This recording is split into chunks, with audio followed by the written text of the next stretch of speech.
رہتے ہیں کہ ایک حدیث کا مفہوم بھی ہماری نگاہ سے گزرتا ہے کہ جسے قاضی بنا دیا گیا اسے الٹی چھری سے ذبح کر دیا گیا، کیونکہ اس کی ذمہ داری اتنی مشکل ہوتی ہے کہ جب اسے قضاء کے فرائض منصبی پر بٹھایا جاتا ہے تو انصاف فراہم کرنا، عدل فراہم کرنا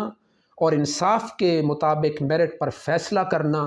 یہ کوئی آسان کام نہیں ہوتا، اور اللہ کے نزدیک اس کی پرسش، اس کی باز پرس اور اس کی اکاؤنٹیبلٹی بھی اتنی ہی سخت ہوتی ہے۔ عدل و انصاف کی ایک ریاست کے اندر کیا اہمیت ہے، آج ہم اسے قرآن کی روشنی میں مختصراً دیکھنے کی کوشش کریں گے۔ فقہا کہتے ہیں کہ کسی بھی حکومت کا جو چھٹا اصول ہے اس کے قیام کا، وہ دارالقضاء کا قیام ہوتا ہے، وہ عدلیہ کا قیام ہوتا ہے تاکہ وہ انصاف فراہم کر سکے۔ اور اس اصول کو قرآن کے اندر دو الفاظ کے ساتھ مختلف آیات